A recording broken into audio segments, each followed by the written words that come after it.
have going on here behind the woodshed? Do we have anything going on behind the woodshed?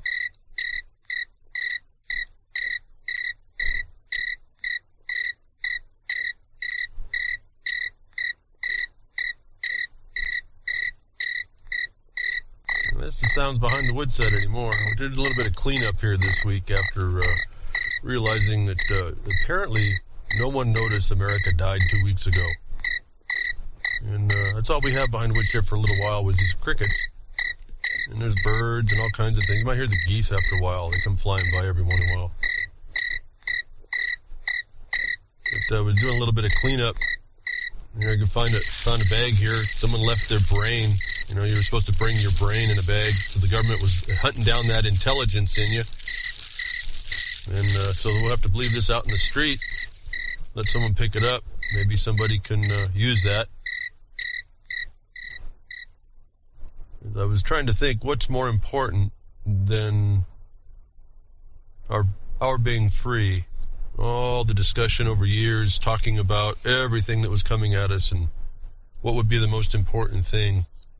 And then a couple of weeks ago, finding out that the Supreme Court, the third branch of government, the third branch that made the establishment of government something, disappears. Abandoned its post, and people didn't notice. They'd all rallied up around Cliven Bundy and him being kicked off of his land for a tortoise. All the militia showed up over that could. All the people rallied up. All the cowboys and the horses, and a mom's apple pie shows up, and the flag a-waving, the confetti a-going. And within a few days later, the Supreme Court would not defend those same people's rights from being taken off the face of the earth without question. And nobody said a peep. And that strikes me as very, very critical and interesting, at least. America died, literally, even your notion of it, and nobody said a boo, didn't say a thing, didn't rally up like they did nationwide for Cliven Bundy, had not a clue, apparently entertained by people, making sensationalism, have been for years. As I asked behind the woodshed here, I hope I haven't been doing that for you.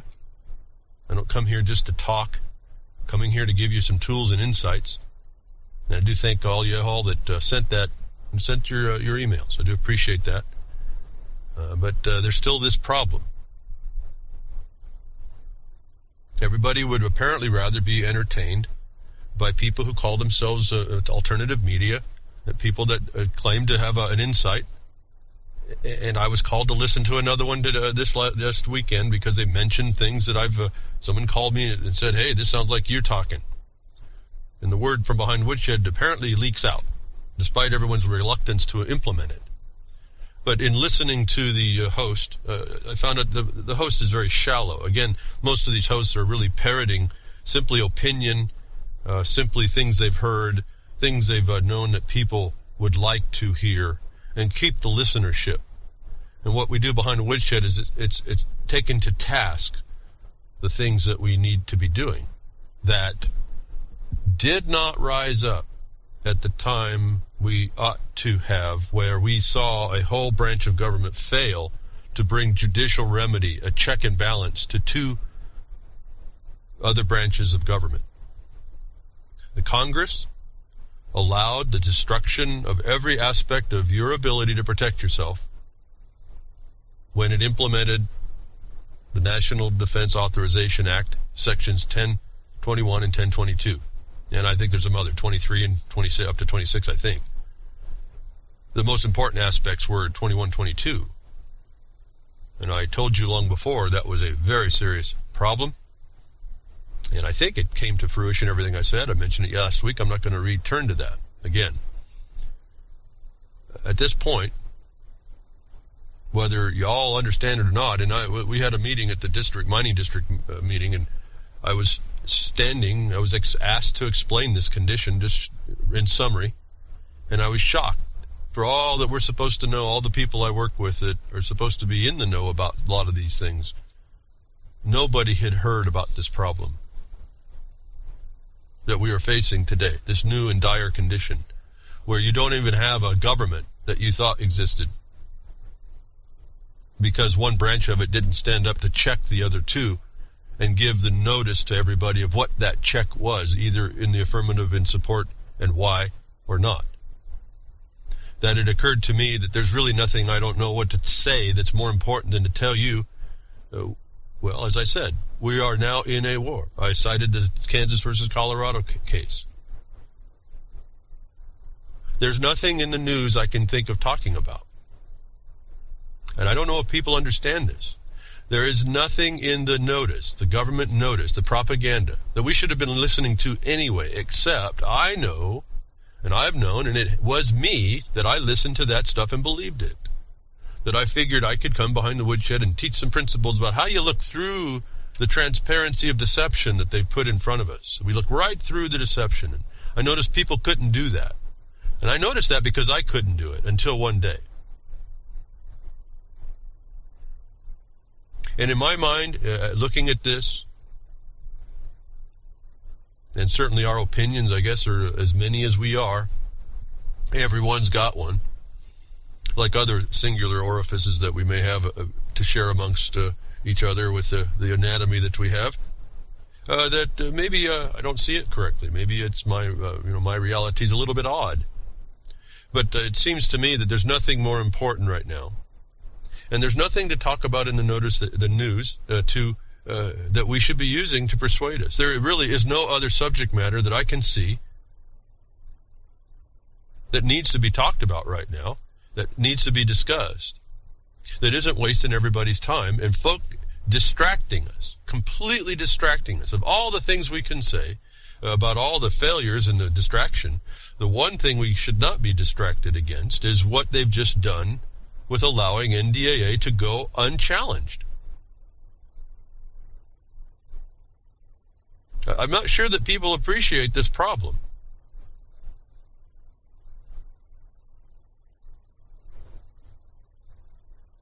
What's it take? See, I told you they were going to come and take you out incrementally. You might as well forget about this in-your-face type thing. They're going to get you to do. Look at. I told you about Lincoln, Fort Sumter. They let the South Carolinians fire the first shot and give them an excuse. This looked like what the Clive and Bundy thing was. I told you that was a militia problem. That was a strategic and tactical mistake what we did there.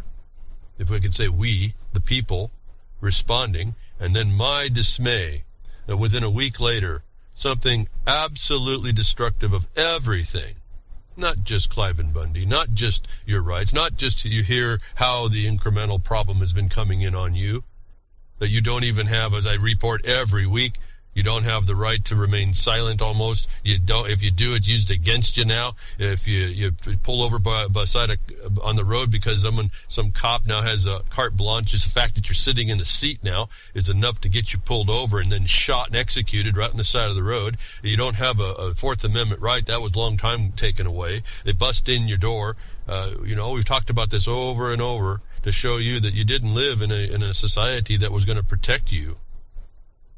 That when the Supreme Court did not step up and did not explain what the actual lawful status for something to come in the Constitution, some executive institution, some legislative law that was supposed to be following Constitution to bring peace and tranquility to your life, which was long since decimated by the courts as just a notion.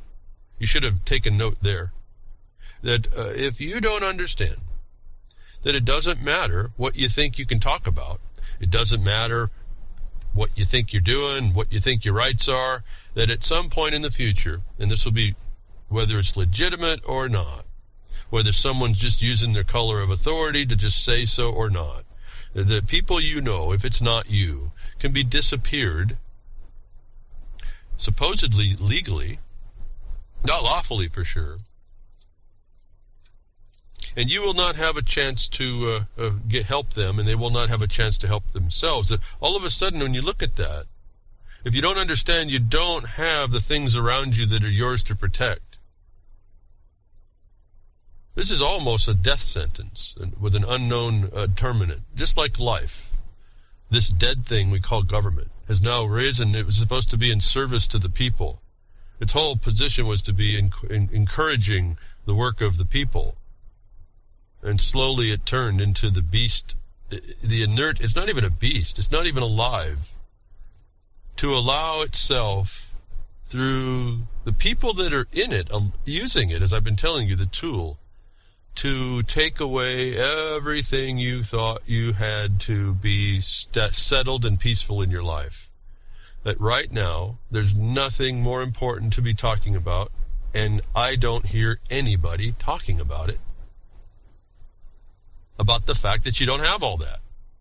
And I want to know, no one sent me an email, or no one's kind of talked to me different, trying to say, hey, you're looking at this a little bit more dire than it really is. What's more important than you being able to defend yourself against a government oppression, a government tyranny, the literal terrorism?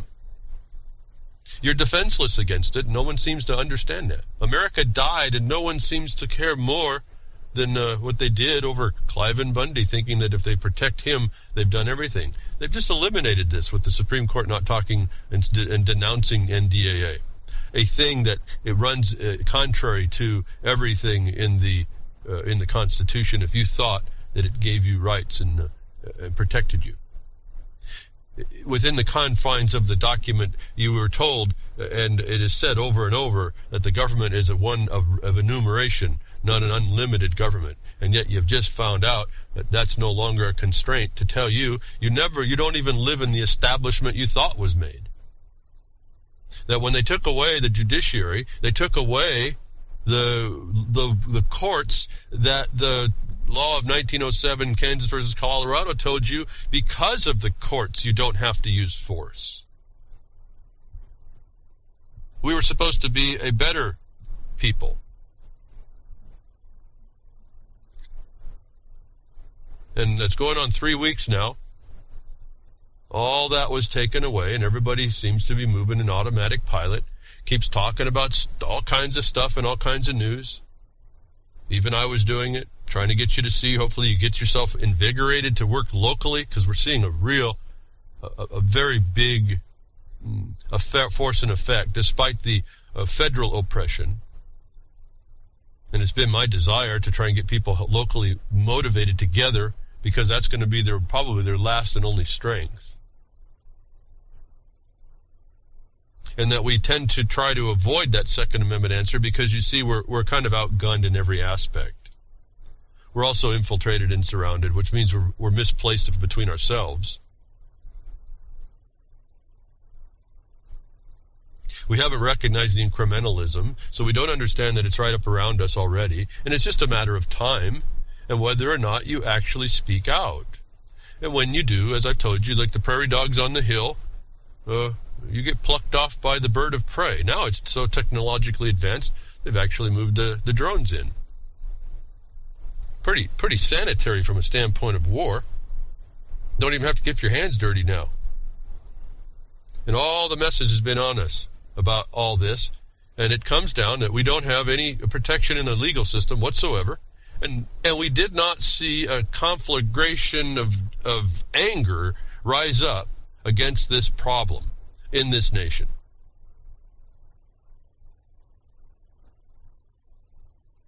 And I just like to know, at least for those of you that do email me, what do you think is more important than the ability to keep the government tyrant and terrorist in place? That it now, all of a sudden, you explain to me how that doesn't cause a dissettle now your existence. What's your guarantee of peace and tranquility and happiness, where in one moment somebody on high somewhere in their mind, they claim, says, oh, we don't like this guy over here, or this woman, or this group of people, and we know they meet on Sundays, and we know they meet over here, and we'll just drop a hellfire on their head. Just 'cause they don't believe the way I believe. They didn't quite support the United States' effort to destroy other people through the rule of law and mob rule called democracy enough. That we're just going to put them on the list. that I don't understand how people hadn't figured out that that's a much more important problem than even the GMOs, that even the financial destruction that we see. Well, you see it's all being destroyed, so I don't know why everything isn't less important, to tell you the truth, because we know it's going into the stinking abyss. What our option is, how do we identify it to stay away from that?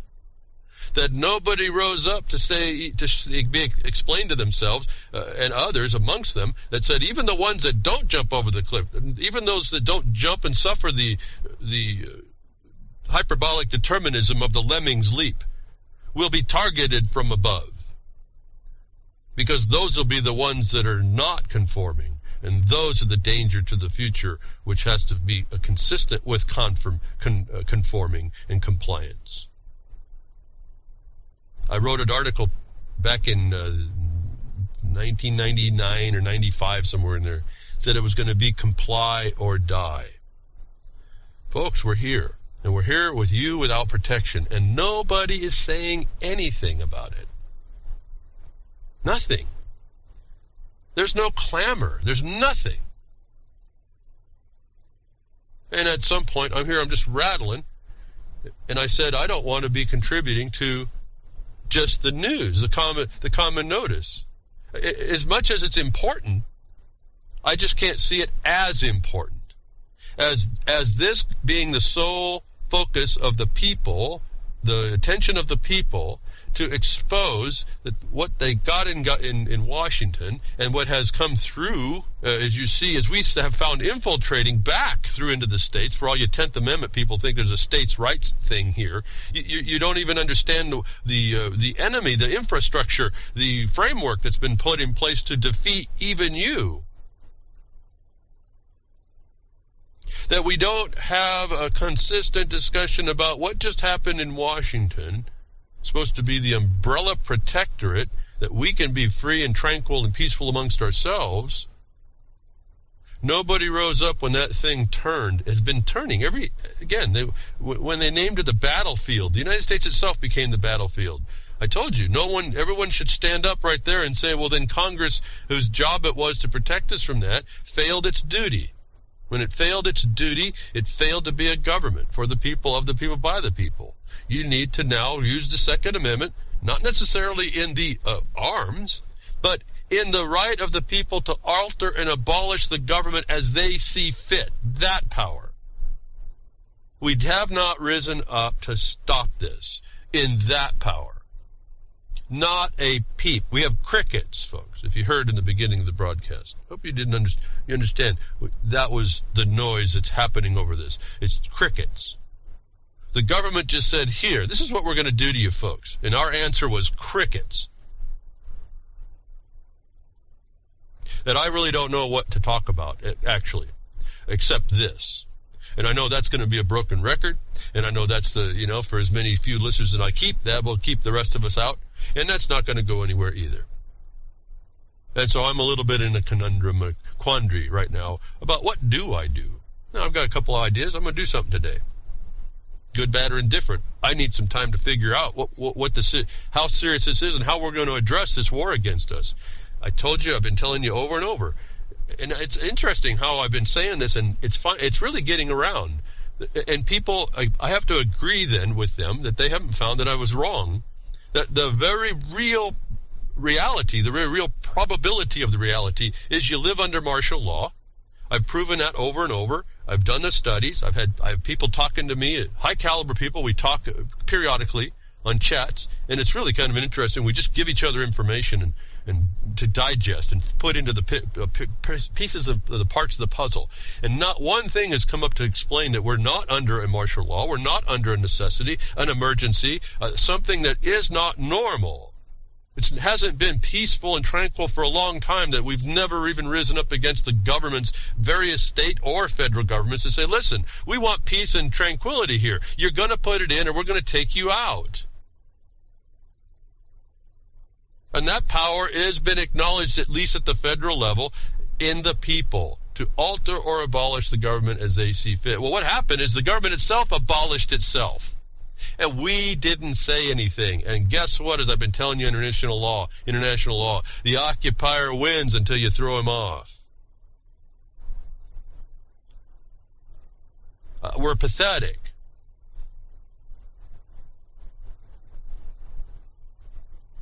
We are a pathetic people at this point. I was hoping for better. And I guess at some point I'm also disappointed that we're not. It's not like there's not a few quality people out there speaking this stuff. But when I see the sensationalism, and I saw who was involved, and I don't know a lot of these people, but these lead alternative media people that took the position ahead of everybody else to try and state the game of how this was coming down, I told you there's something suspicious about it all. I told you when the same people came up after the Clive and Bundy issue, which they all rallied up against and with, that the solution, so-called, they were contributing to try and be common answer. I said, that's telltale of a subversion. And nobody called them out. Well, I did. But nobody, I'm talking en masse. I'm talking like a tsunami of awareness, and a tsunami of discontent, a tsunami of voice that comes from the people, and preferably a tsunami of action against every one of these people that's doing this to us. There's been crickets, folks. That's our answer. And I'm telling you that answer means that we have lost. And until we become that tsunami of action, until we become the voice that rolls across this country to throw down what you have just done, what has just been done to you, I just don't see a better day. And we can talk and blah, blah, blah, like I said last week, ran that little clip, kind of funny. It's a movie, kind of fun how a lot of this movie fit into places. Blah, blah, blah, you Americans. You talk, you Americans. But you do nothing, you Americans. So shut up. You're dead now. And that's the truth. You're dead now. And nobody said anything.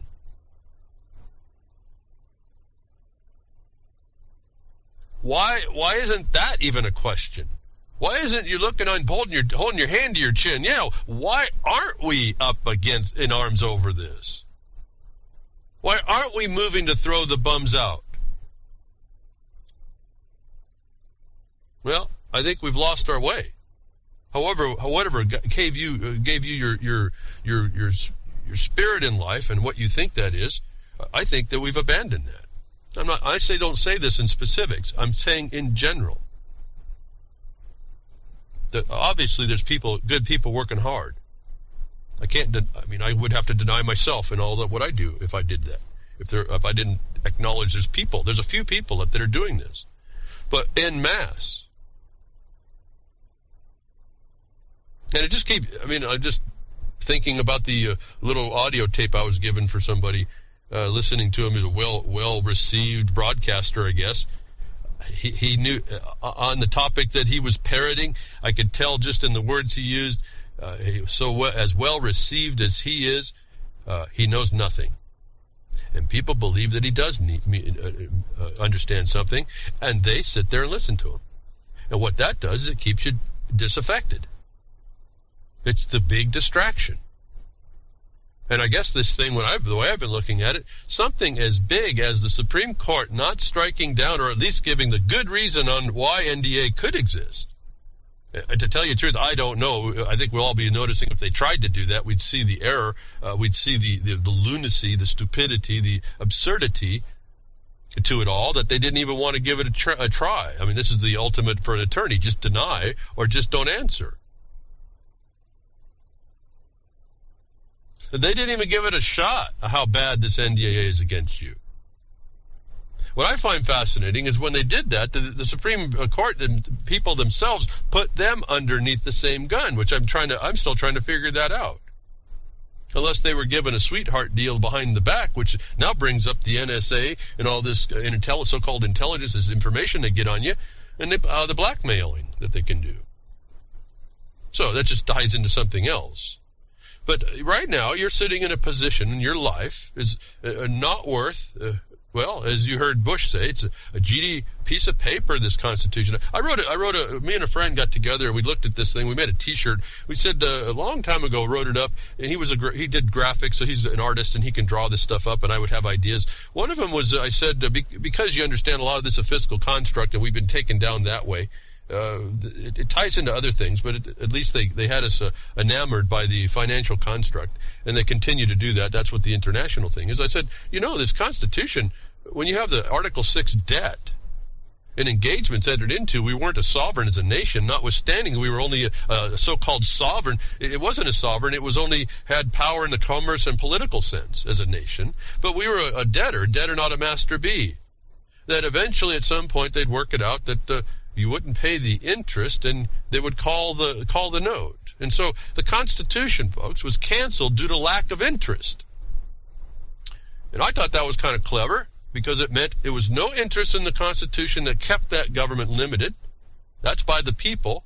And because of the enumerations within the document, those people weren't smart enough. We were not smart enough to see there was a dead letter going in, because it created a debtor nation going in. That the failure to pay that interest as well on the financial side killed it as well. And we watched it. And although we were told we had the right to alter or abolish as we saw fit, and everyone says, well, that means we get to go to war. No, it just means you get to figure out how to alter and abolish it. That was international law speak for, you catch this as catch can. And that's on you, not us. That this whole thing for me has been a non-starter from the idea of a nation that bestowed rights. Why you hear a lot of people moving into the natural rights condition. Oh, we have natural rights. Well, that's only so good as you can protect them. And we're so disaffected in our country, so dissonant in our country, that we call a group of people that live underneath this illusion of a better day. And it's not that I don't believe in that better day. I believe in that, but it's going to take our active participation. And I don't mean in the confines of what we were told, your civic duty. That just comes along with you outing the criminocracy we live in, as I've stated. It's not an oligarchy. It's a criminocracy. We live in a government of crime. The ones that control the organized criminals, the syndicate, and nobody says anything. And I guess what really struck me is that this issue, NDAA, the failure of the abandonment of the post of the 1/3 of the government, didn't catch anybody's attention. I'm shocked that a group of people that I know and I deal with didn't know about this here. This last Friday. I'm stunned. This thing makes the spotted tortoise and a rancher in Nevada pale, if it is on the same scale. And we heard crickets in response.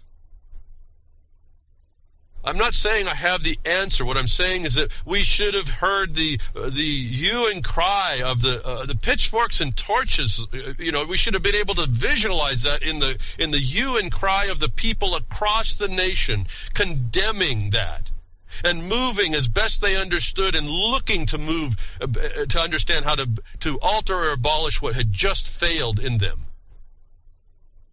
That when I didn't hear it after 2 weeks, I was waiting. I wanted to see it. I don't have the coverage behind the woodshed. I don't have the charisma. I don't have the tale. I don't have the sensationalism. I've got nothing actually to bring people to me except that you listen to me and you find some sense in what I'm saying. That's our connection. That's me and you. It's not because I'm some orator. But none of the orators that profess to know anything said anything to inspire in other people that, hey, there's a problem going on here. Hey, we got a fire. As I told a friend of mine, you don't know an arson until you see the guy light the match and with a big smile on your face. And then you got the fire and the arson, and he's got a box of matches. So sometimes it does take a little while. But nobody speaking on this anywhere except behind the woodshed. Nobody focusing, and I don't even know how to tell you how serious it is. I wish I had an orator's power. I wish I could read off a teleprompter with someone that had a words I could tell you to inspire you into how dire we condition in a state. I'll talk about the state. This is the dire state. The state that we are in right now that nobody but crickets are responding to. And guess what? I'm hoping beyond hope. That a few people that listen to me, you start getting the word out. It's the time, folks. I keep on telling you the time of the hour has come. That was no joke. Now we're beyond it. Talk about the clock struck midnight. We come at noon o'clock. Do you understand, folks? Noon o'clock. Let's just reverse it. Midnight. We're past the time of all the clocks that mainstream government told us we were looking for the time to come.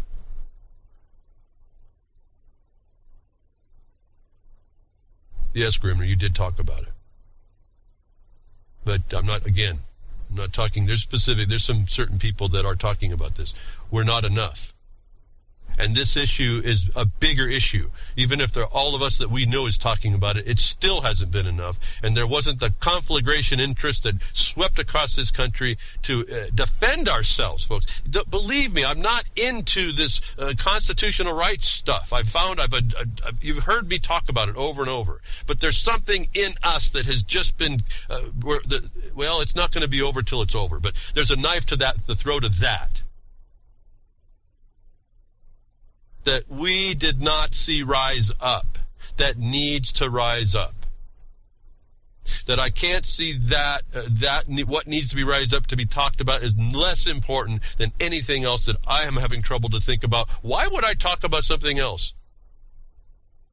Who cares if there's GMOs in your feed if you don't care to rise up against the nation's, the people's security, real security and tranquility and peaceful nature? Why don't you care that the Congress declared war on you with the implementation of NDAA, or that the execution of it through the unqualified one?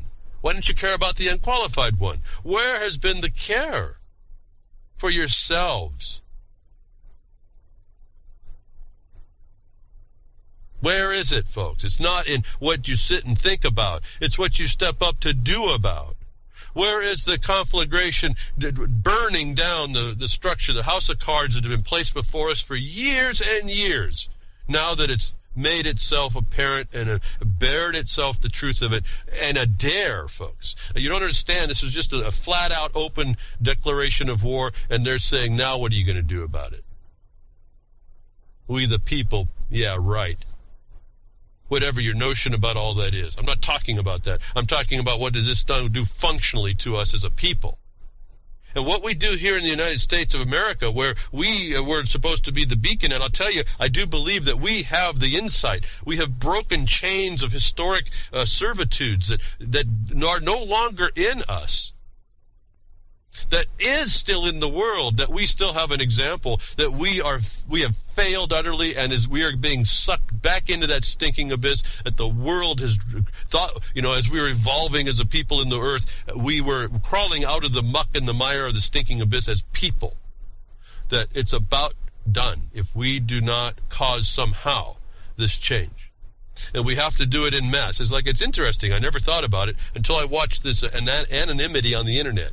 That when you look at the Tor information, the Tor browsers, the onion routers and all this, it was a new thing, because I don't think of it this way, that the numbers, you come in numbers, and they have a very hard time to identify you. See, I'm not a criminal mind, so I don't come up with how you're avoiding things. But when you're made a criminal, you start to realize, wow, I better start thinking like a criminal, because I made one, whether I am or not. Because if I don't, the reality is I'm gone. And if I'm not gone, I'm so buried in the system of things as they suck parasitically off of your life. In that regard, to make the example of you they need to the rest of the lemmings that they have run herd over, that they profit from that side as well. That you start understanding, you better keep your head down, as I've been saying. I've been trying to tell you, do not get yourself in trouble where you don't have to. I mean, sometimes you have to be the guy standing in front of the tank in China. I mean, you just got to be that. But those are far and few in between instances that because of other works going on behind the scenes cause that one statement. That we have not done even that. And so I don't know. I'm having some trouble. What do I tell you all about? What's more important? Do I just shut down? Somehow I think that's a failure too. Sometimes, because I know what I know that works. And despite the war against us, and probably because of the war against us. And I don't think I'm overstating the problem. I think hard about that. Do you overstate the problem? It becomes, or are you just a paranoid? And then you have the answer. Well, even paranoids have people that don't like them.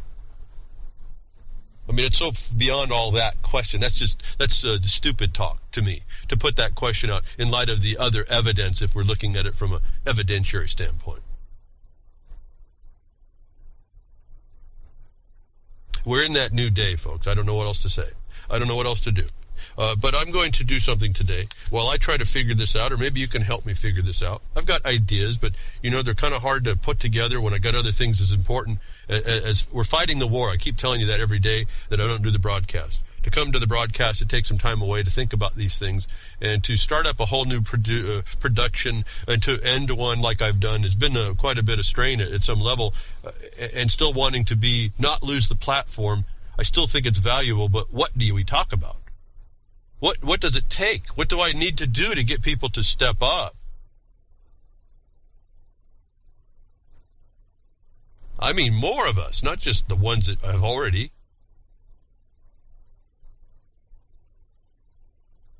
What do we do, folks? I guess I just don't see how people don't see how important this whole issue is.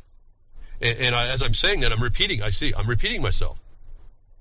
And the intelligent people, you're all listening to me. I'm sure that, it takes a bit of intelligence to think about this and not throw it all, and actually keep it in its place. It takes a real thought, a real brain working. And so I know, and I've repeated it more than once or twice here, you've gotten it. But I can't help, it's almost like I can't help it. And that's the problem. I can't see anything more important to talk about, and yet I can't talk about it all the time. And yet it's the most important thing that has to be found out, because we need to get people active, and we need to see the conflagration. We need to see the tidal wave of interest and caring against what the government just does. And I'm going to tell you, it goes right back to your states. It's already set up. We're doing enough research you're completely infiltrated and surrounded, and nobody knows it. If you don't know what just happened 3 weeks ago with the failure of the judiciary, not even that I would even trust the answer, and this is the other tongue-in-cheek question here. I'm almost partly joking about all this. This is such a joke. This is such a laugh, and I'd have to appreciate Grimner how he can do that. I wish I could. Absolutely laughing. You need to listen to his broadcast if you want to listen to the news. He just brings it out, and he's got a perspective that just shows you. This is all laughable. But I don't know at some level, for me, and I'm not putting this on Grimner. I understand why I think I understand he continues, because it's important for him to do what he does. That I don't know that I can do the news every day like that, and because partly he does it. Why would I want to continue in just explaining the deception that is really laughable at one level? And yet, in the same moment, there's a war going on that no one is doing anything about, seeing, acknowledging, aware of. This is the silent encroachment that they've done. That has captured my thoughts.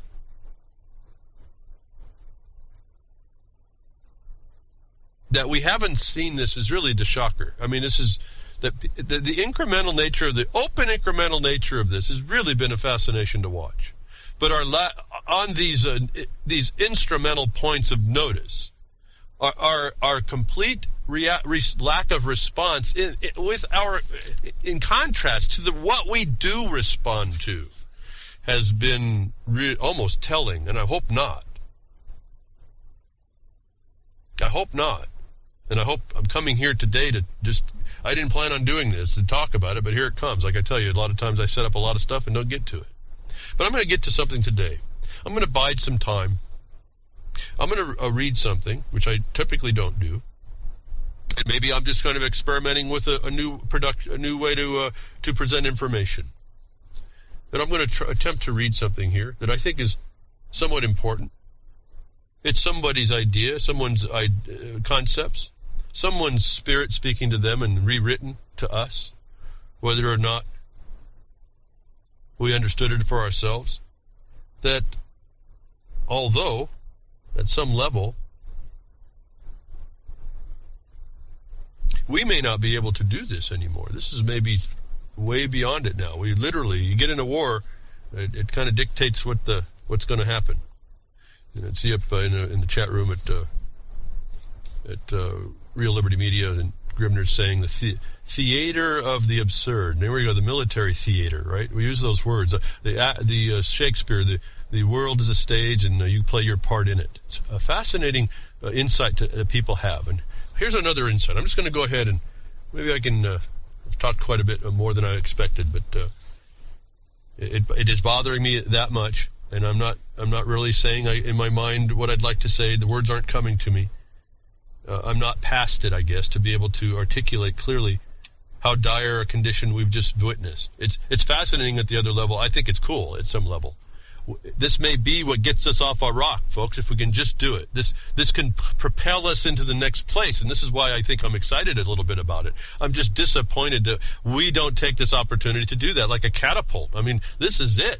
They've shown they're incapable completely. It's not just political statements and cloudy, murky objectives, and you'll know what it's in the bill when we get it passed, and all that nonsense. This is outright in your face. We are not the government no more. And Neener, you do something with that.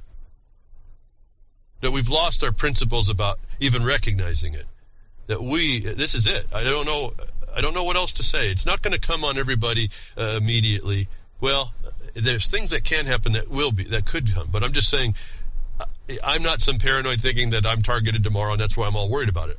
Eventually, there might be the case. Eventually, we'll rise up to the top where whatever they've skimmed off will bring the next layer of subversives in their mind to target. Whether or not you're involved directly, I don't know. I don't think it's coming on us that way. But we've lost some ideas. I want to read something here. A friend sent it to me. And I just want us to just read someone's thoughts. Maybe something that we hadn't heard before. Maybe some of you have read it before. It's called a book called Walden, and it was an essay. It was included. Very hard to find, apparently, if you don't find the book. Or not hard to find, but difficult, and not necessarily available to know that it's available. But Walden, and it's an essay on civil disobedience. And it's a few pages, so stick with me. I'm just going to try and read this and just read it like I'm reading a book. And let's see if maybe we can get inspired by someone else's thoughts on what this is that we have been seeing. What is the enemy that's declared war on that, actually? And maybe, hopefully, you can consider where your part is on this. Do you come in on the side that just gives up, lets it come down over you, or you just start looking and don't make an excuse to look, but then look to jump in, as I've been asking you. Find your place on the rope tied to the edifices of power and tug for all your life is worth, because it does affect your life. The very life that you think you are in control of has now been taken away from you. I guess that's what I'm not sure people are appreciating. That decision now is out of your hands. That decision, if I will say, is out of, if you will, God's hands. Unless that's, as they would say in the Middle East, God, Allah's will, right? That someone else now has the decision over how long and when you will live, based on an ideology that they have in their mind. And that is not subject to limitation. It's also not subject to question, and it's not subject to remedy, which by its very definition says you're at war as a people. This is from some Henry-David-Thoreau, an essay on the duty of civil disobedience. I heartily accept the motto, "The government is best which governs least." And I should like to see it acted to more rapidly and systematically, carried over in final amounts to this, which also I believe, that government is best which governs not at all. And when men are prepared for it, that will be the kind of government which they will have. Government is at best but an expedient, but most governments are usually, and all governments are sometimes, inexpedient. The objections which have been brought against a standing army, and they are many and weighty, and deserve to prevail, may also at least be brought against a standing government. The standing army is only an arm of the standing government. The government itself, which is only the mode which the people have chosen to execute their will, is equally liable to be abused and perverted before the people can act through it. Witness the present Mexican War, the work of comparatively a few individuals using the standing government as their tool. For, in the outset, the people would not have considered to do this measure. This American government, what is it but a tradition, though a recent one, endeavoring to transmit itself unimpaired to posterity, but each instant losing some of its integrity? It is not the vitality and force of a single living man, for a single living man can bend it to his will. It is a sort of wooden gun to the people themselves, and if ever they should use it in earnest as a real one against each other, it will surely split. But it is not the less necessary for this, for the people must have some complicated machinery or other, and in its din, to satisfy the idea of government which they have. Governments show thus how successfully men can be imposed on, even impose on themselves for their own advantage. It is excellent, we must all allow, yet this government never of itself furthered any enterprise by the alacrity with which it got out of its way. It does not keep the country free. It does not settle the West. It does not educate. The character inherent in the American people has done all that has been accomplished, and it would have done somewhat more if the government had not sometimes got in the way. For government is an expedient by which men would fain succeed in letting one another alone. And as has been said, when it is most expedient, the governed are most left alone by it. Trade and commerce, if they were not made of India rubber, would never manage to bounce over the obstacles which legislators are continually putting in their way.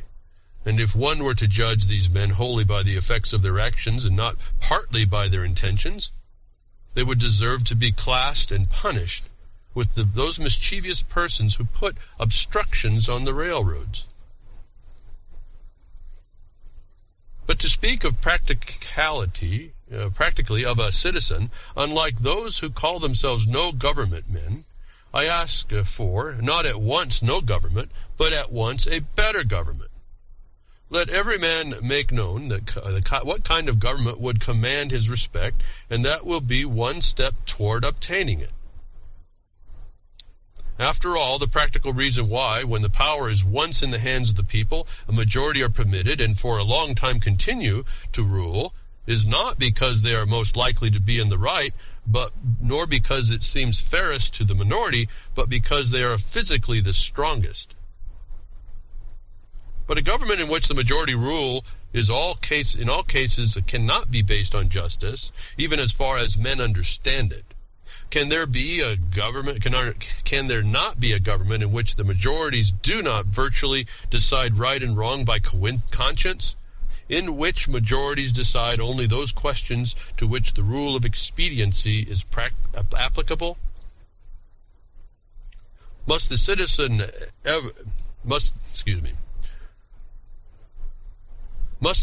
ever for a moment, or in the least degree, resign his conscience to the legislator? Why has every man a conscience then? I think that we should be men first and subjects afterward.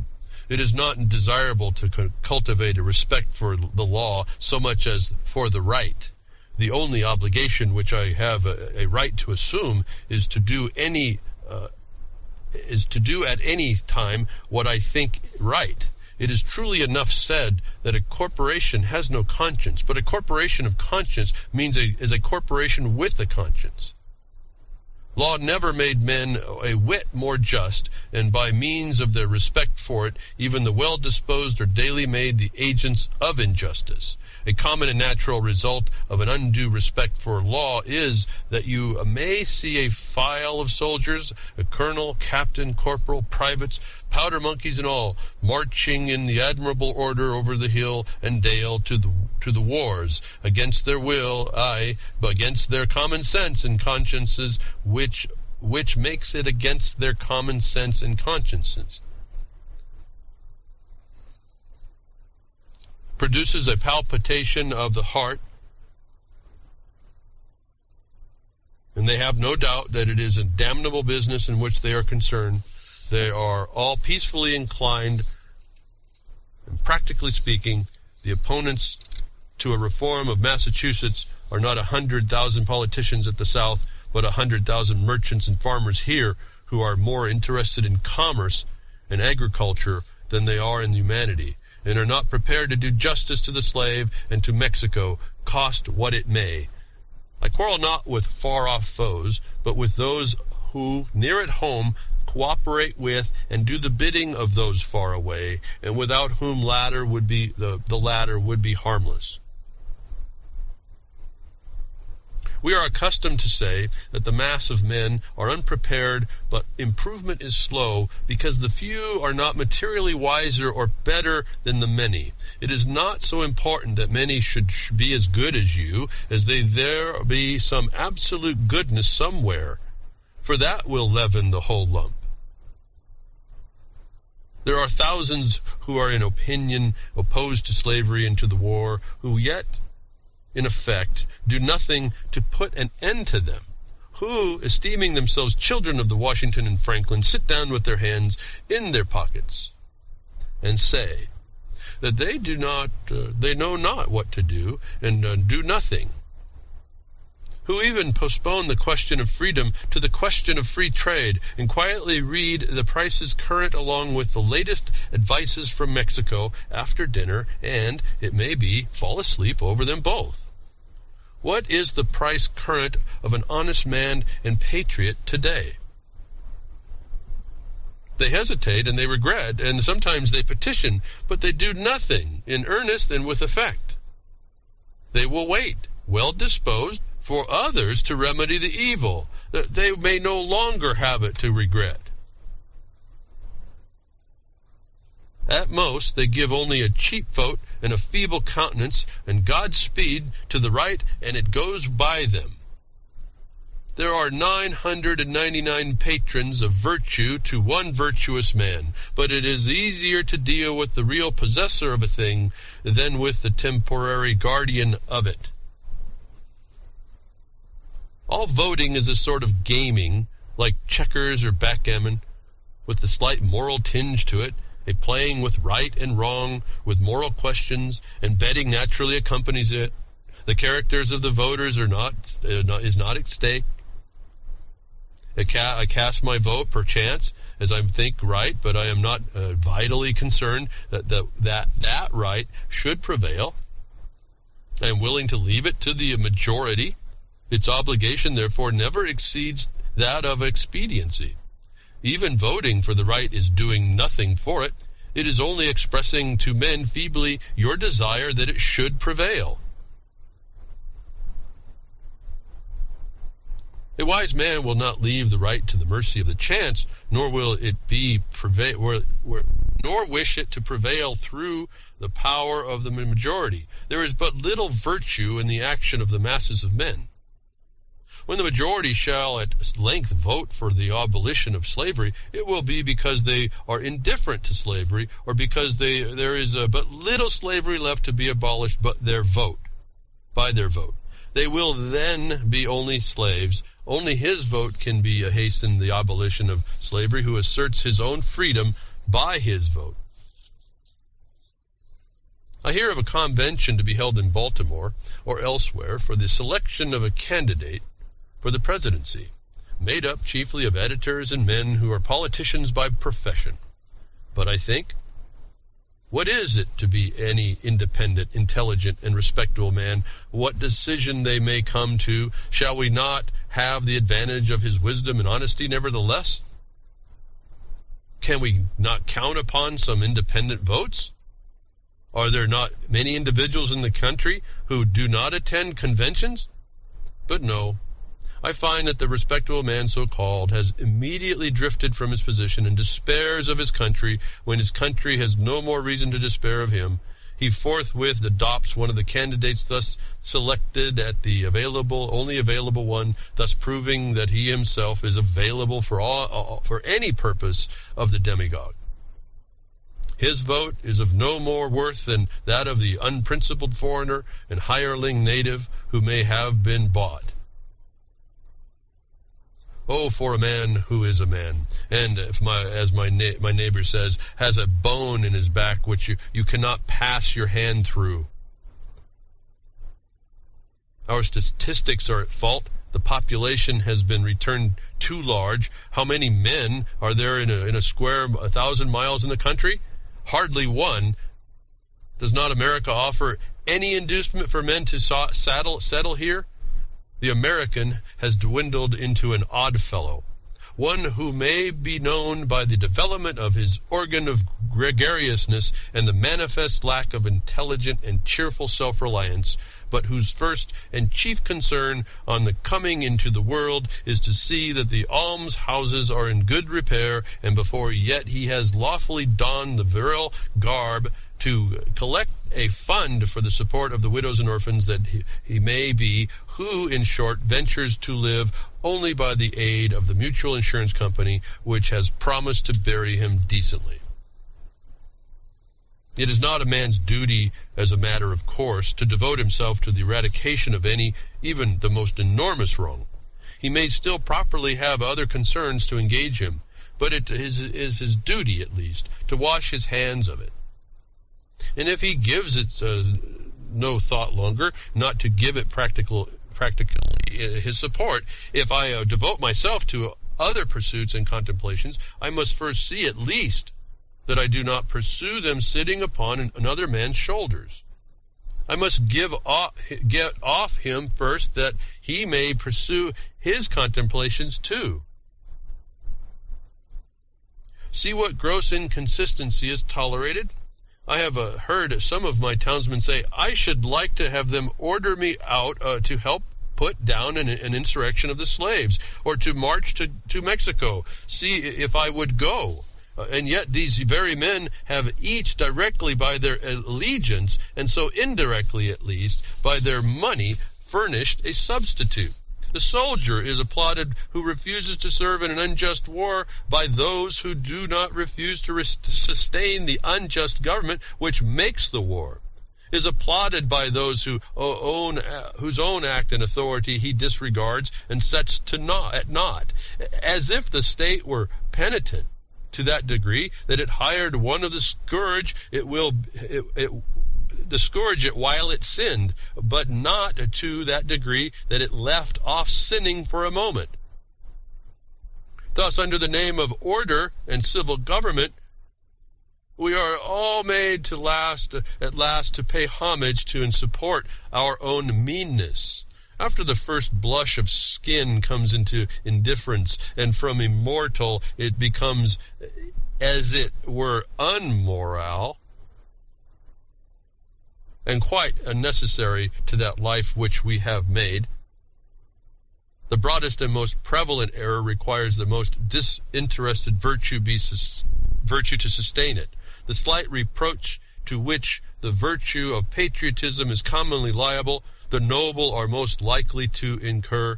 Those who will, while they disapprove of the character and measure of the government, yield to it their allegiance and support, are undoubtedly its most conscientious supporters, and so frequently the most serious obstacles to reform. Some are petitioning the state to dissolve the Union, to disregard the requisitions of the President. Why do they not dissolve it themselves, the Union between themselves and the state, and refuse to pay their quota into the Treasury? Do not they stand in the same relation to the state that the state does to the Union? And have not they the same reasons prevented the state from resisting the Union, which have prevented them from resisting the state? How can a man be satisfied to entertain an opinion merely and enjoy it? Is there any enjoyment in it, if his opinion is that which he is aggrieved? If you are cheated out of a single dollar by your neighbor, do you not rest satisfied with knowing that you are cheated, or with saying that you are cheated, or even with petitioning him to pay for you your due? But you take effectual steps at once to obtain the full amount, and see that you are never cheated again. Action from the principle. The perception and the performance of right changes things in relations. It is essentially revolutionary, and does not consist wholly with anything which was. It not only divides states and churches, it divides families. It divides the individual, separating the diabolical in him from the divine. Unjust laws exist. Shall we be content to obey them, or shall we endeavor to amend them and to obey them until we have succeeded, or shall we transgress them at once? Men generally under such a government as this think that they ought to wait until they have persuaded the majority to alter them. They think that if they should resist, the remedy would be worse than the evil. But it is the fault of the government itself that the remedy is worse than the evil. It makes it worse. Why is it more apt to anticipate and provide for reform? Why does it not cherish its wise minority? Why does it cry and resist before it is hurt? Why does it not encourage its citizens to be on alert to the point of its faults and do better than it would have them? Why does it always crucify Christ and excommunicate Copernicus and Luther and pronounce Washington and Franklin rebels? One would think that a deliberate and practical denial of its authority was the only offense never contemplated by government. Else, why has it not assigned its definite, its suitable and proportionate penalty? If a man who has no property refuses but wants to earn 9 shillings for the state, he is put into prison for a period unlimited by any law that I know, and determined only by the discretion of those who placed him there. And if he should steal 90 times 9 shillings from the state, he is soon permitted to go at large again. If the injustice is part of the necessary friction of the machine of government, let it go. Perchance it will wear smooth. Certainly the machine will wear out. If the injustice has a spring or a pulley or a rope or a crank exclusively for itself, then perhaps you may consider whether the remedy will not be worse than the evil. But if it is as of such a nature that it requires you to be an agent of injustice to another, then, I say, break the law. Let your life be counter friction to stop the machine. What I have to do is to see, at any rate, that I do not lend myself to the wrong which I condemn. As for adopting the ways which the state has provided for remedying the evil, I know not of such ways. They take too much time, and a man's life will be gone. I have other affairs to attend to. I came into this world not chiefly to make this a good place to live, but to live in it, be it good or bad. A man has not everything to do, but something. And because he cannot do everything, it is not necessary that he should do something wrong. It is not my business to be petitioning the governor or the legislature any more than it is theirs to petition me. And if they should not hear my petition, what should I do then? But in this case, the state has provided no way. Its very constitution is the evil. This may seem to be harsh and stubborn and unconciliatory, but it is to treat with the utmost kindness and consideration that only spirit that can appreciate or deserve it. So is all change for the better, like birth and death, which convulse the body? I do not hesitate to say that those who call themselves abolitionists should at once effectually withdraw their support, both in person and property, from the government, Massachusetts, and not wait until they can constitute a majority of one before they suffer the right to prevail through them. I think that it is enough that if they have God on their side without waiting for that another one. Moreover, any man more right than his neighbor constitutes a majority of one already. I meet this American government or its representative, the state government, directly and face to face once a year. No more in the person of a tax gatherer. This is the only mode in which a man situated as I am necessarily meets it, and it then says distinctly, recognize me.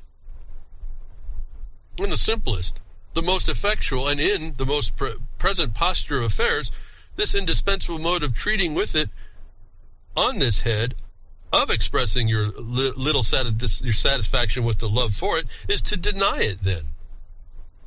My civil neighbor, the tax gatherer, is the very man I have to deal with, for it is, after all, the men, and not with the parchment, that I quarrel. And he was voluntarily chosen to be an agent of the government.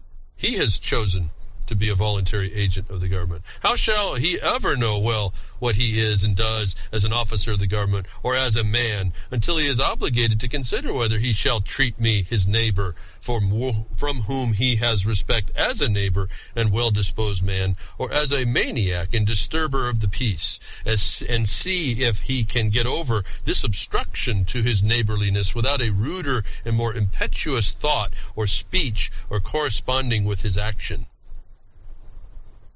I know this well, and that if 1,000, if 100, if 10 men who I could name, if 10 honest men only, if one honest man in this state of Massachusetts ceasing to hold slaves were actually to withdraw from this co-partnership, and he locked up in the county jail, therefore, it would be the abolition of slavery in America. For it matters not how small in the beginning may seem to be. What is once well done is done forever. But we love better to talk about it, that we say in our mission. Reform keeps many scores of newspapers in its service, but not one man.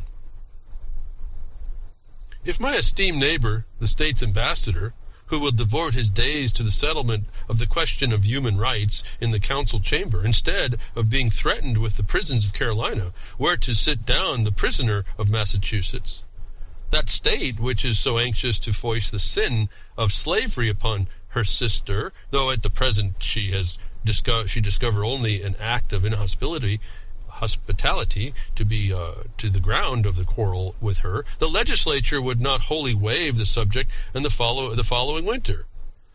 Under a government which imprisons any unjustly, the place for a just man is also a prison. The proper place today, the only place which Massachusetts has provided for her freer and less despondent spirits, is in her prisons, to be put out and locked out of the state by her own act, as they have already put themselves out by their principles.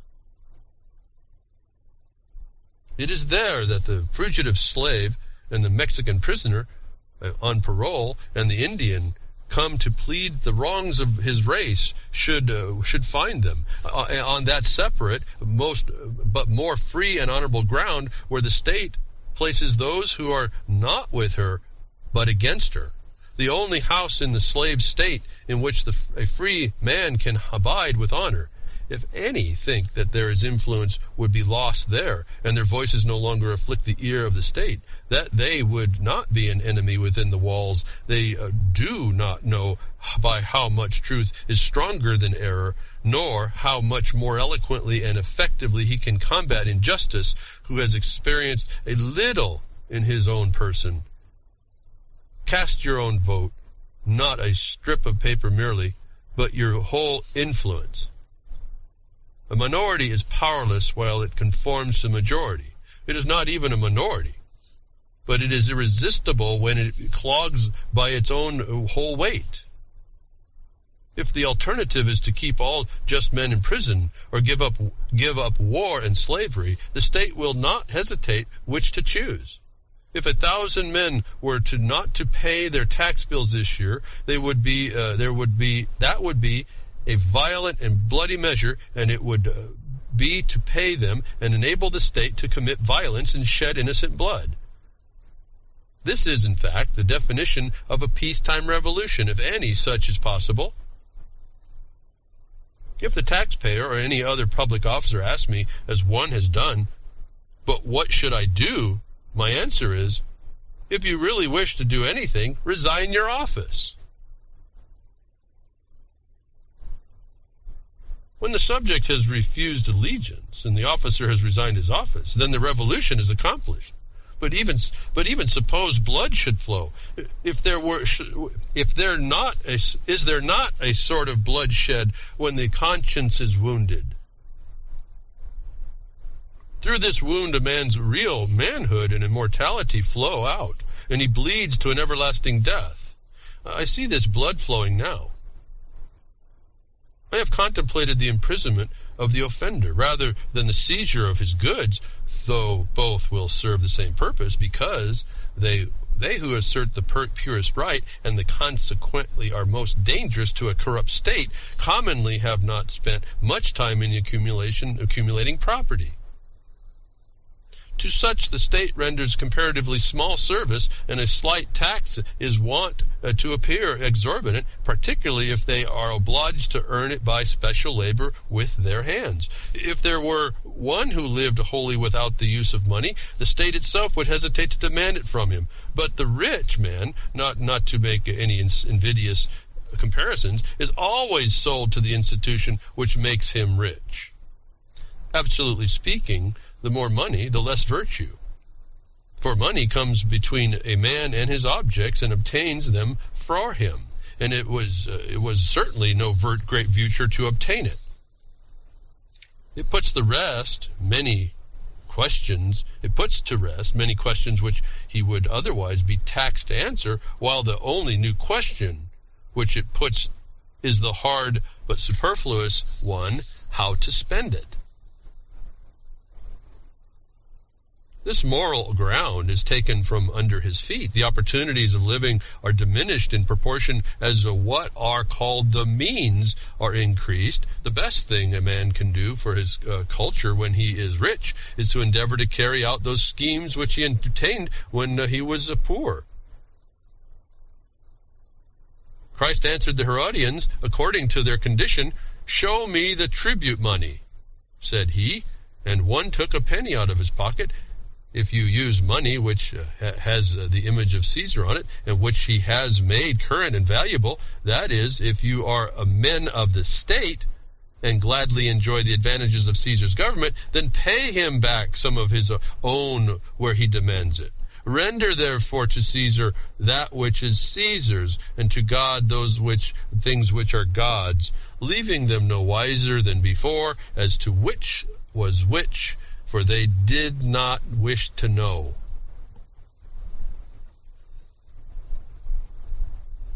When I converse with the freest of my neighbors, I perceive that whatever they may say about the magnitude and seriousness of the question and their regard for the public tranquility, the long and the short of the matter is that they cannot spare the protection of the existing government, and they dread the consequences of disobedience to it, to their properties and families. For my part, I should not like to think that I ever rely on the protection of the state.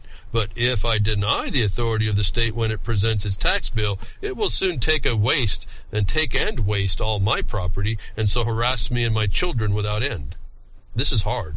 This makes it impossible for a man to live honestly at the same time, comfortably in outward respects. It will not be worth the while to accumulate property. That would be sure to go again. You must hire or squat somewhere, or raise but a small crop and eat that soon.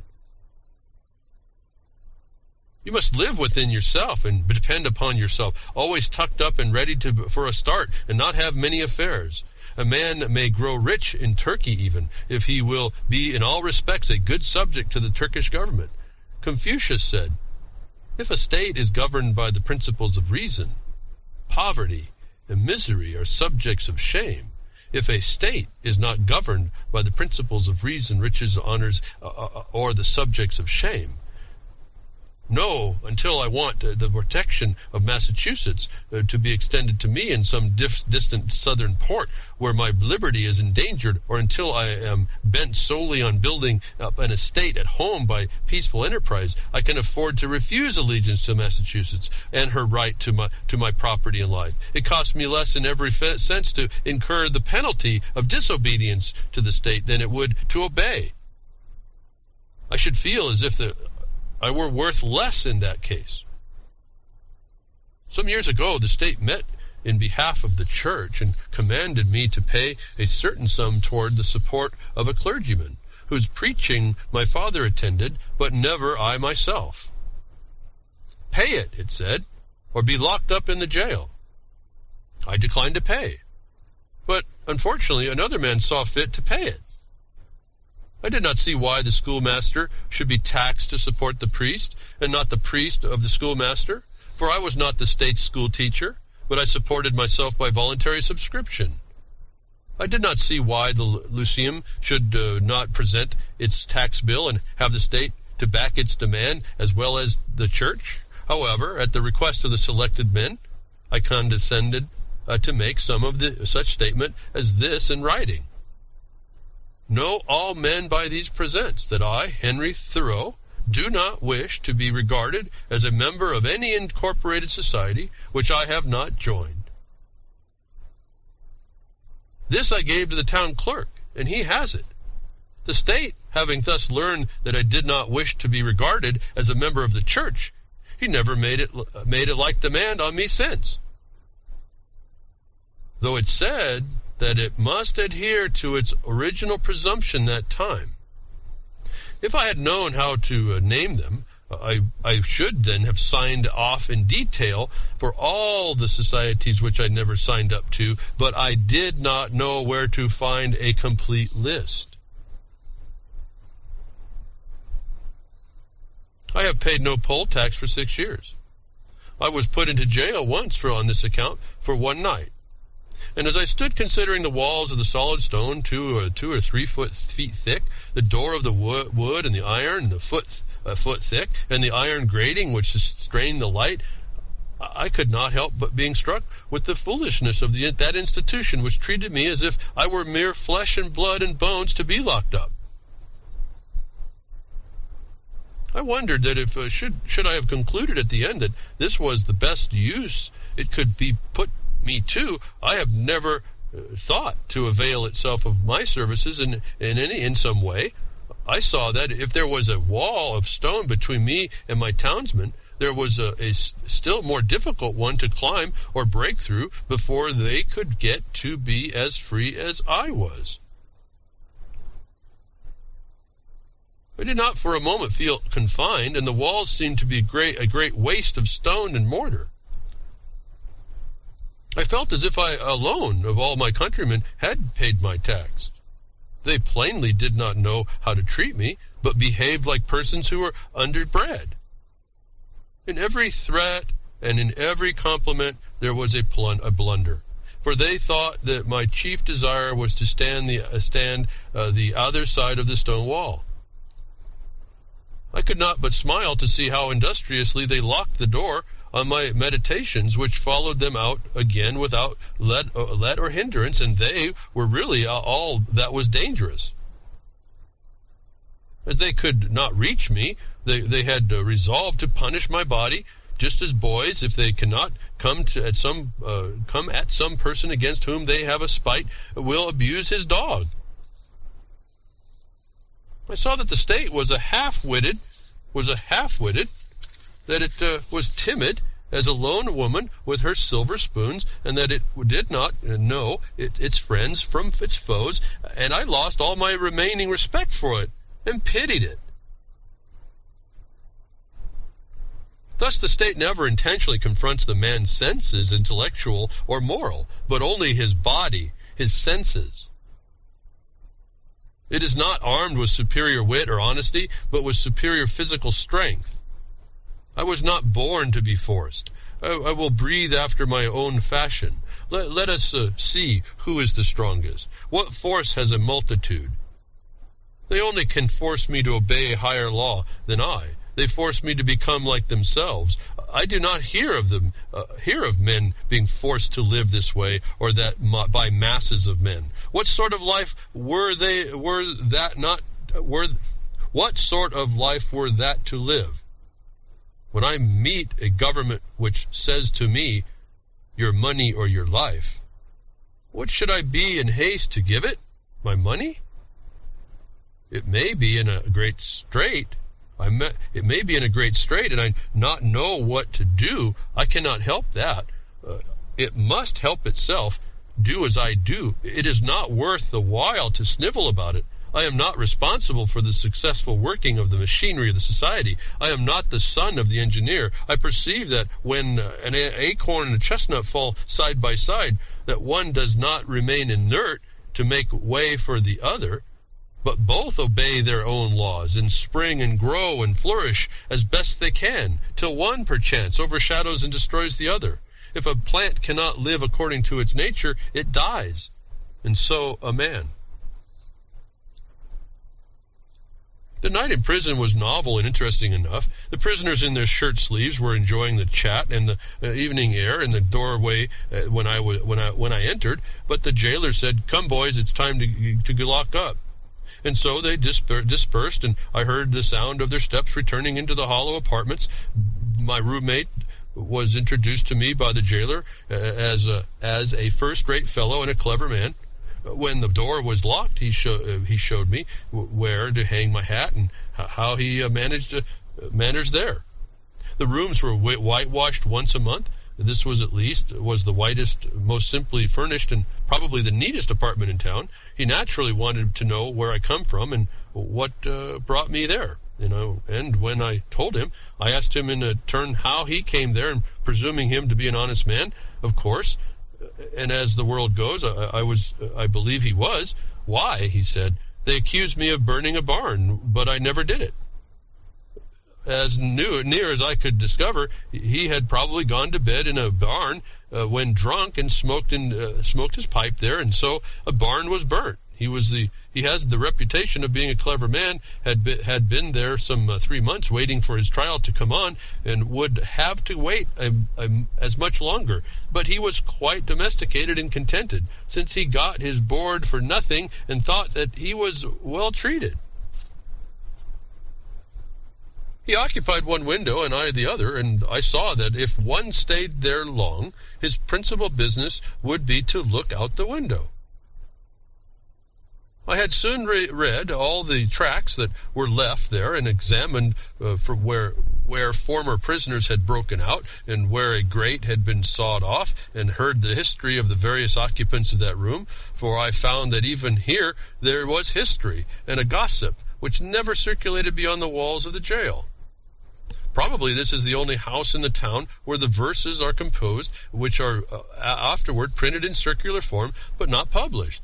I was shown quite a long list of verses which were composed by some young men who had been detected in some attempt to escape, who avenged themselves by singing them. I pumped my fellow prisoner as dry as I could, for fear I should never see him again, but at length he showed me which was my bed, and left me to blow out the lamp. It was like traveling into a far country, such as I had never expected to behold, to lie there for one night. It seemed to me that I never had heard the town clock strike before, nor the evening sounds of the village, for we slept with the windows open, and there were inside the grating. It was to see my native village in the light of the Middle Ages, and our Concord was turned to the Rhine stream, and visions of knights and castles passed before me. There were the voices of old boogers that I heard in the streets. I was an involuntary spectator and an auditor of whatever was done and said in the kitchen of the adjacent village inn. A wholly new and rare experience to me. It was a closer view of my native town. I was fairly inside of it. I never had seen its institutions before. This is one of its peculiar institutions, for it is a shire town. I began to comprehend what its inhabitants were about. In the morning, our breakfast were put through the hole in the door in a small oblong square tin pan made to fit, and holding a pint of chocolate, with brown bread and an iron spoon. When they called for the vessels again, I was green enough to return what bread I had left, but my comrade seized it and said that I should lay that up for lunch or dinner. Soon after, he was let out, and the work at haying in a neighboring field, whither he went every day and would not be back till noon. So he bade me good day, and saying that he doubted if we would see each other again. When I came out of the prison, for someone interfered and paid the taxes, I did not perceive the great changes that had taken place on the common, such as he observed who went in youth, and emerging a tottering and gray-haired man, and yet a change had, to my eyes, come over the scene. The town and the state and the country, greater than any that mere time could affect. I saw to what extent the people among whom I lived could be trusted as good neighbors and friends, that their friendship was for summer weather only, that they did not greatly purpose to do right, that they were a distinct race from me by their prejudices and superstitions, as the Chinamen and the Malays are, that in their sacrifices to humanity they ran no risks, not even to their property, that after all they were not so noble, but they treated the thief as he had treated them, and hoped by a certain outward observance and a few prayers, and by walking in the particular straight through useless path from time to time, to save their souls. This may be to judge my neighbors harshly, for I believe that most of them are not aware that they have such an institution as the jail in their village. It was formerly the custom of our village, when a poor debtor came out of jail, for his acquaintances to salute him, looking through their fingers, which were crossed to represent the grating of the jail window. How do ye do? My neighbors did not thus salute me, but first looked at me, and then at once another, and as if I had returned from a long journey. I was put into the jail, and as I was going to the shoemaker's to get a shoe which was mended, when I was let out the next morning, I proceeded to finish my errand, and having put on my mended shoe, joined the huckleberry party, who were impatient to put themselves under my conduct, and in half an hour, for the horse was so soon tackled, was in the midst of a huckleberry field on one of our highest hills 2 miles off, and when the state was nowhere to be seen. There is a whole history of my prisons.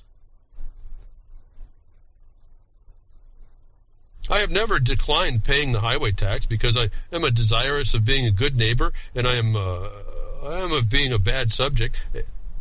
And for supporting schools, I am doing my part to educate my fellow countrymen now. It is for no particular item in the tax bill that I refuse to pay it. I simply wish to refuse allegiance to the state, to withdraw and stand aloof from it effectually. I do not care to trace the course of my dollar, if I could, till it buys a man or a musket to shoot one with. The dollar is innocent. But I am concerned to trace the effects of my allegiance. In fact, I quite quietly declare war with the state after my fashion, though I will still make what use and get what advantages of her I can, as is usual in such cases.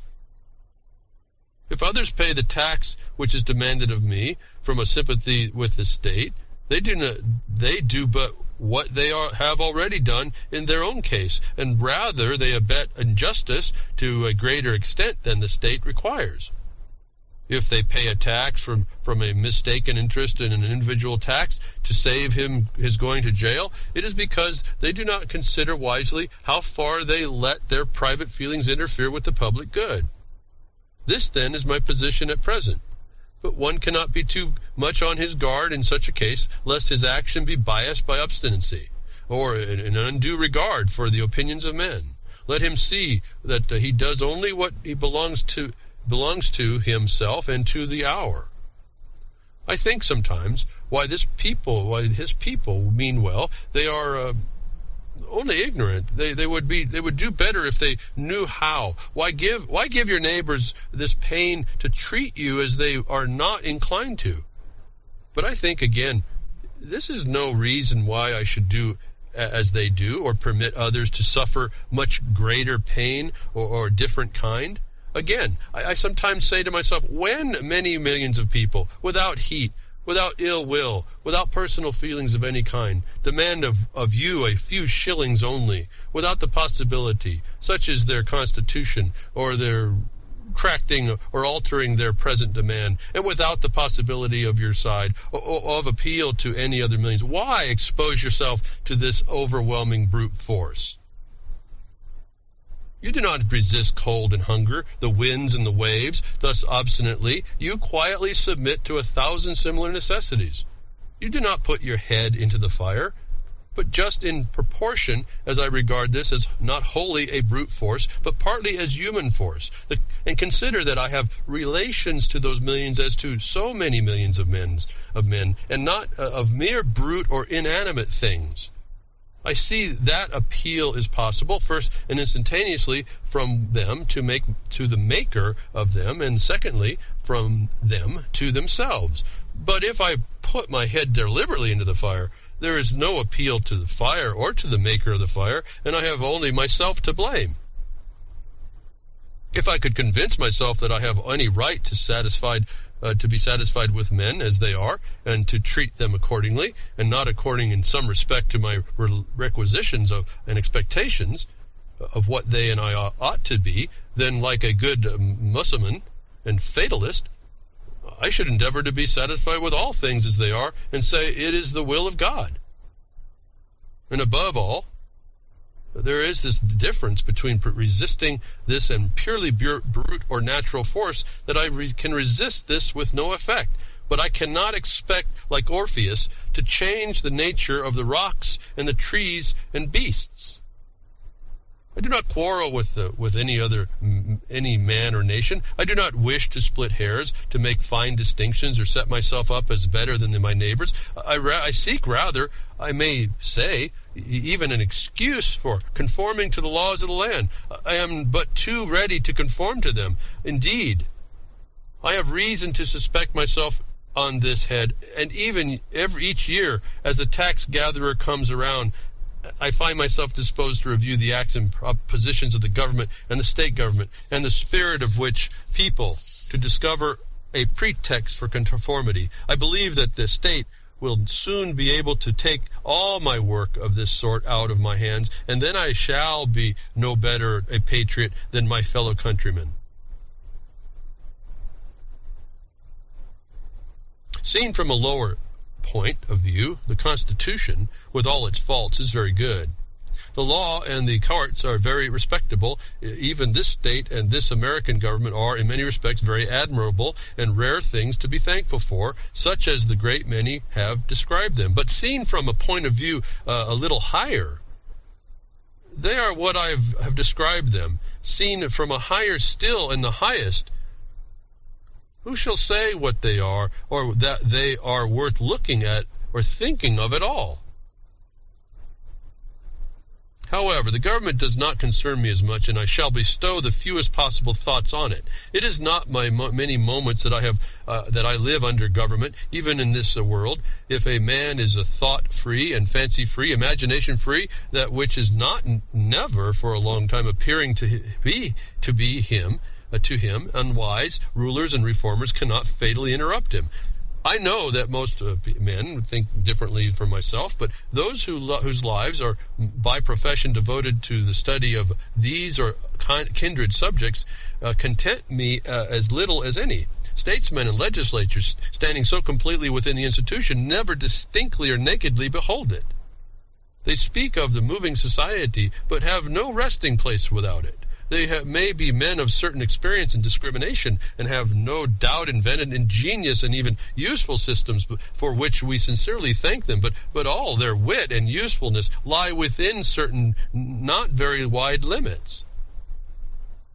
They are wont to forget that the world is not governed by policy and expedience. Webster never goes behind the government, and so cannot speak with authority about it. His words are wisdom to those legislatures who contemplate no essential reform in the existing government. But for thinkers and those who legislate for all time, he never once glances at the subject.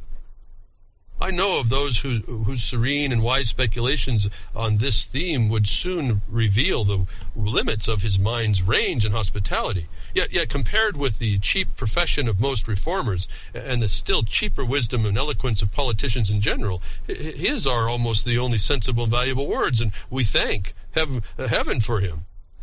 Comparatively, he is always strong, original, and above all practical. Still his quality is not wisdom, but prudence. The lawyer's truth is not truth, but consistency, or a consistent expediency. The truth is always in harmony with itself and is not, of course, concerned chiefly to reveal the justice that may consist with wrongdoing. He well deserves to be called, and he has been called, the defender of the Constitution. There are really no blows to be given by him, but defensive ones. He is not a leader, but a follower.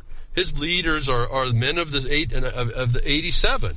I have never made an effort, he says. I have never proposed to make an effort. I have never countenanced an effort and never mean to countenance an effort to disturb the arrangement of the original made by which the various states came into the Union. Still thinking of what sanction which the Constitution gives to slavery, he says, because it was a part of the original compact, let it stand. Notwithstanding his special acuteness and ability, he is unable to take a fact out of its merely political relation and behold it as it lies absolutely to be disposed by the intellect. What, for instance, it behooves a man to do here in America today with regard to slavery, but ventures, or even driven, to make some of the desperate answers of the following, while professing to speak absolutely and as a private man, from which what new and singular code of social duties might be inferred? The manner, he says, in which the government of these states where slavery exists are to regulate it is for those own considerations underneath the responsibility to their constituents, to the general laws and the propriety and humanity and justice, and to God. Associations formed elsewhere springing from a feeling of humanity and any other cause which nothing whatever to do with, they have never received any encouragement from me, and they never will. They who know of no pure source of truth, who have traced up its stream to higher stand and wisely stand by the Bible and the Constitution and drink at it there with reverence and humility, but they who behold where it comes trickling into the lake or the pool or that pool, gird up thy loins once more and continue their pilgrimage towards its fountainhead. No man with a genius for legislation has appeared in America. They are rare in the history of the world. They are orators, politicians, and eloquent men, but by the thousands. But the speaker has not yet opened his mouth to speak, who is capable of settling the much vexed questions of the day. We love eloquence for its own sake, not for any truth which it may utter, and any heroism it may inspire. Our legislators have not yet learned the comparative value of free trade and freedom of union and the vicissitude of the nation. They have no genius or talent for comparatively humble questions of taxation and finance, commerce and manufactures, and agriculture. If we were left alone to the world wit of legislators and Congress for our guidance uncorrected by the seasonable experience and the effectual complaints of the people, America would not long retain her rank among the nations. For instance, 800 years, though perchance I have no right to say, the New Testament has been written, yet there is the legislator who has wisdom and practical talent enough to avail himself of the light in which it sheds, of the science of legislation. The authority of government, even such as I am willing to submit to, for I will cheerfully obey those who know and can do better than I, and in many things even those who neither know nor can do so well, is still an impure one. To be strictly just, it must have the sanction of the consent of the governed. It can have no pure right over my person and property but what I concede to it. The progress from an absolute to a limited monarchy, from a limited monarchy to a democracy, is a progress toward the true respect for the individual. Is a democracy such as we know it the last improvement possible in government? Is it not possible to take step further towards recognizing the organization of the rights of man? There will never be a really free and enlightened state until the state comes to recognize the individual as a higher and independent power from which all its own power and authority are derived, and treats him accordingly. I please myself with imagining a state, at least, which can afford to be just to all men and to treat the individual with respect as a neighbor, which even would not think it inconsistent with its own repose if a few were to live aloof from it, not meddling with it, not embraced by it, who have fulfilled all the duties of neighbors and fellow men. A state which bore this kind of fruit and suffered it to drop off as fast as it ripened would prepare the way for a still more perfected and glorious state, which also I have imagined, but not yet anywhere seen.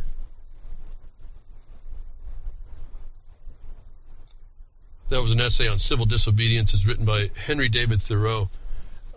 I hadn't read that before. I read just the first paragraph. I read the last paragraph and said, I'm going to read that. People need to hear this. After reading it and responding to it for the first time myself, I'm shocked at how consistent I have been in stating to you the very same concepts. In fact, leading into the discussion, I would have thought as I was reading it, I had read this before, and I was almost reciting that essay. This is where we come, folks, as I keep telling you about the stinking abyss. You come to a realization in your life that you where, however you traveled that trail, that path, whatever propelled you and compelled you to take that journey, you go through your research, you go through your thoughts, your contemplations, you go through your experiences, you gain your wisdom, then you come to the realization, and when you finally see that, you find yourself standing at the stinking abyss into which all of man, all of all time has been working diligently to slide into, and you look to your left and you look to your right, and but a few people are standing there shoulder to shoulder, seeing the very same stinking abyss. To tell you that's your confirmation that you are not normal in your thoughts, but that you have normal thoughts.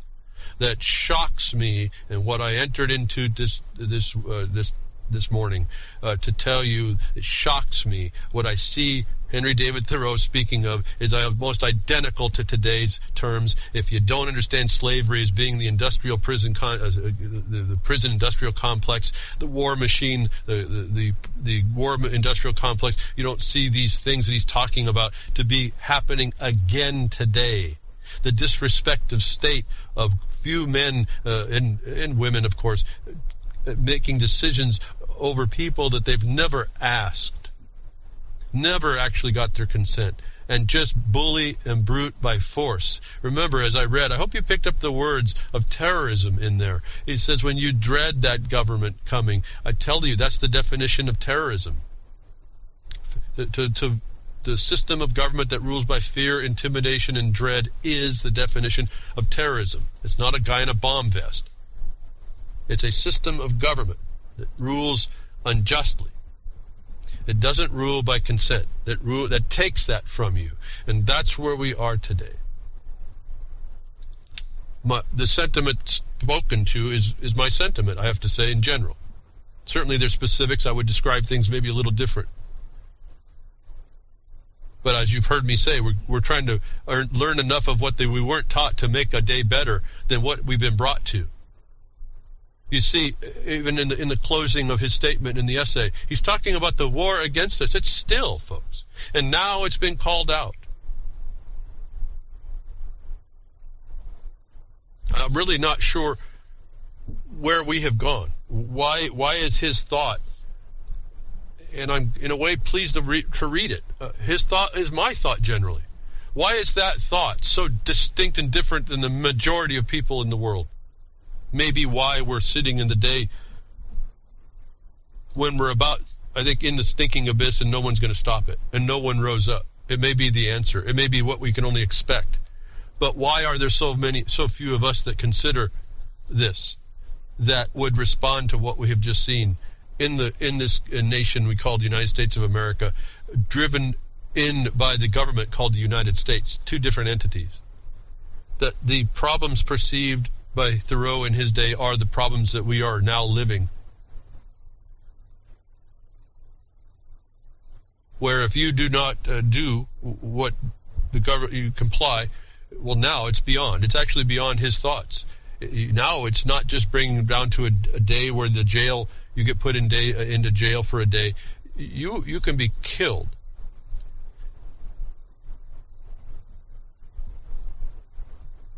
And the astonishing thing for me is that we watch and daily listen to this and don't rise up against it. And then when we do, I guess my other frustration is when we do rise up, we rise up in the wrong point.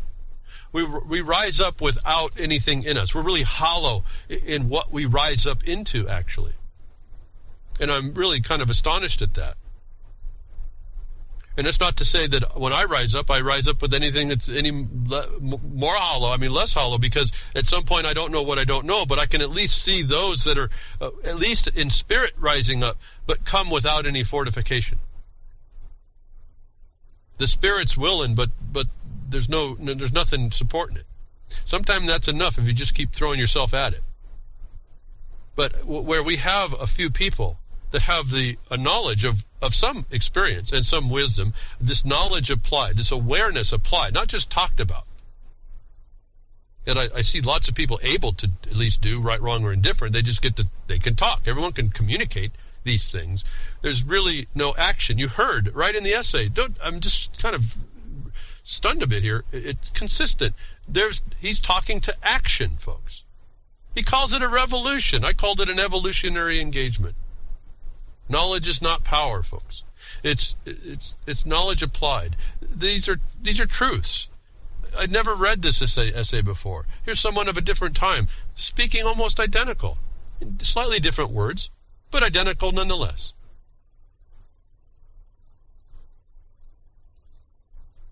I'm not sure, what more that we need to do. I read today because, well, first of all, someone I'm respecting what he's doing said you need to read this. And I'm glad he's done it, and I'm glad I was able to read it. Whether or not you appreciate being read to, I don't know. I've never thought that was a better thing to do. But the message here is consistent. I couldn't have maybe asked for a better book to not read and then present without even really reading it. Like I said, I think I read the first couple paragraphs going in and the last couple paragraphs going out, and I surmised a bunch in between, and it held up. And what I was surmising was, does this writer, has he seen, really, is he standing next to me at the edge of the stinking abyss? And I think just he proved that out, that he is. And so do a lot of you. I'm not trying to deny that in you. What I'm suggesting is that there's not enough of us.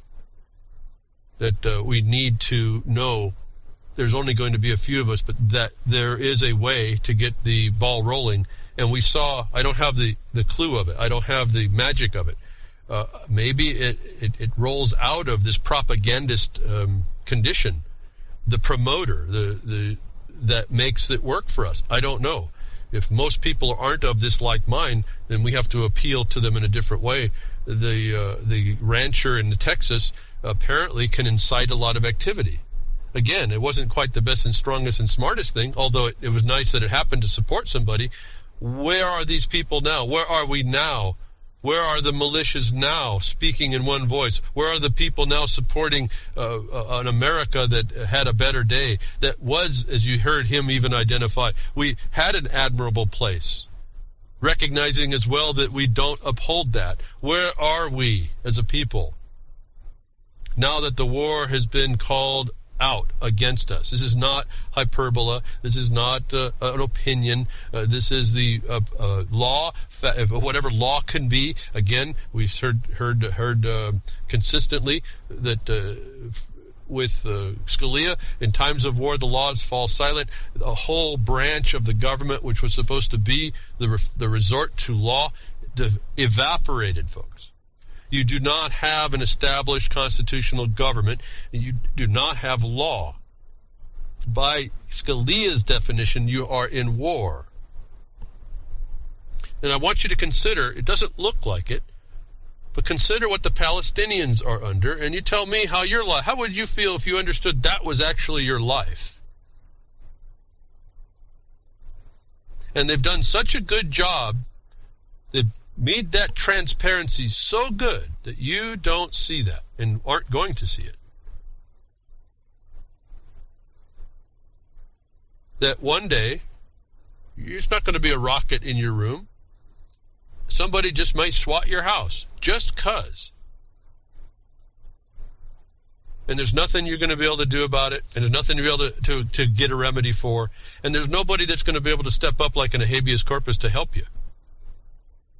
If those people were around. As I told you, my experience is, even though you research with people, sometimes execution of action fails in the face of the fire. So, what are we going to do, folks? This is my quandary. Do I keep talking? In fact, I don't know that I can. I just don't see the need, the use for it, to call out all the dysfunction, all the promotion, all the lies that we're told. I don't understand what the use is. There's apparently tons and tons of people that do that, and it's all a distraction. What do I do behind the woodshed? What is there to be speaking of? I already know that no one's going to stay. For what few people are here going to wanted to listen to me talking more and more about the same thing, because it's more like, well, what do I do about it? And I guess that's the other problem, is that we're not even engaged enough to know we have to be doing something, whether we know exactly what it is. That I've got some ideas. I'm going to be doing more broadcasts. I'm not sure where we're going with this thing. I'm not sure. I told you, I may run into a time when I'm useless as far as what I can do. That's why I've asked you for your markonthebeast@yahoo.com, your emails. Maybe guide me along. What's important to you? We're in the war, and now it's obvious. You don't have the law to rely on. You don't have, which means law enforcement doesn't exist to help you. Which means that we have a mass rising that has to happen, like we saw happen as the Cliven Bundy issue over a rancher having the federal government make war on him. A week later, a war was made openly on the whole nation. Where are we, folks? Why do you give any airtime, any listen time to anybody else on wherever it is, mainstream media or alternative media or whatever they want to call it, that just yaks and yaks and yaks about this stuff? Don't know what the answer is there, because then what would you do? But maybe call into those shows if you still got to listen. Say, hey, why aren't you talking about NDAA and the fact that there's no more government because the Supreme Court is no longer the court of last resort to challenge constitutionally challengeable matters? That take all your rights. Eliminate the Constitution. Do you understand that, folks? This eliminates the Constitution. Was the government established to be able to do that? Use any excuse in order to do that? Why aren't we asking the question? Why isn't that question, at least that question, coming from all sectors? And the silence on that, the crickets that come from the...